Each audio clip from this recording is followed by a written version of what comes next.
নামাজ বন্ধ করবেন, ঘরে অশান্তি হবে। নামাজ বন্ধ করবেন, জিকির বন্ধ করবেন, ঘরের মধ্যে অশান্তি হবে। আপনি মনে করছেন নামাজ ছেড়ে দিলে শুধু কবরের মধ্যে অশান্তি? না না না না, আপনি আমার আল্লাহর হাতে হ্যাঁ না বললে, আল্লাহর নাতে না না বললে দুনিয়া আপনার জন্য জাহান্নাম। কিন্তু কানেকশন লস হয়ে গেছে। কেন?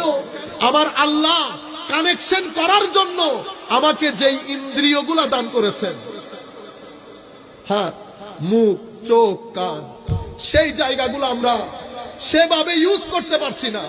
আপনি যদি চান আল্লাহর সাথে কানেক্টেড হতে, চোখের ব্যবহারের মধ্যে পরিবর্তন আনবেন। যত্র তত্র চোখ ব্যবহার করবেন না, যেখানে সেখানে কান ব্যবহার করবেন না। এখানে ভালো আছে, মন্দ আছে, শ্লীল আছে, অশ্লীল আছে, খের আছে, সার আছে, মঙ্গল আছে, অমঙ্গল আছে।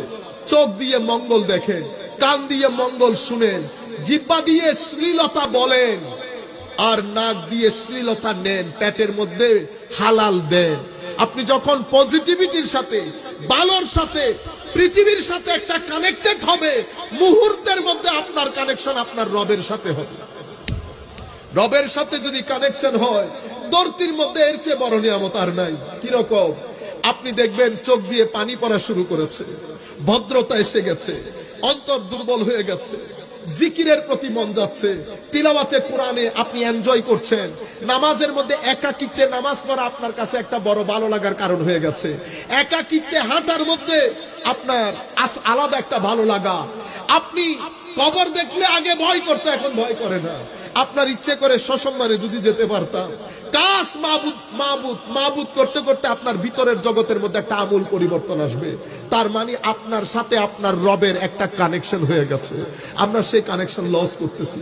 সার্বক্ষণিক আমাদের চোখের ব্যবহার, মুখের ব্যবহার। আমি মাদেরকে বলছি, বুকে হাত দিয়ে বলেন, বুকে হাত দিয়ে বলেন, শেষ কোনবার আমরা কোরআনে পাকের তিলাওয়াত করেছি? বলেন তো। আমরা সব আল্লাহর কালাম আমার নবীর মাধ্যমে দিয়েছে। কষ্টের সীমা ছিল না আমার নবী।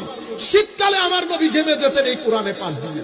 সেই কোরআনে পাক পড়া বন্ধ করে দিয়েছি। কোরআনে পাক বন্ধ করবেন, টেনশন বাড়বে। কোরআনে পাক বন্ধ করবেন, মানসিক হতাশা বাড়বে। কোরআনে পাক বন্ধ করবেন, সমাজের ঘরের মধ্যে অশান্তি বেড়ে যাবে। নামাজ বন্ধ করবেন, ঘরে অশান্তি হবে। নামাজ বন্ধ করবেন, জিকির বন্ধ করবেন, ঘরের মধ্যে অশান্তি হবে। আপনি মনে করছেন নামাজ ছেড়ে দিলে শুধু কবরের মধ্যে অশান্তি? না না না না, আপনি আমার আল্লাহর হাতে হ্যাঁ না বললে, আল্লাহর নাতে না না বললে দুনিয়া আপনার জন্য জাহান্নামে পরিণত হবে।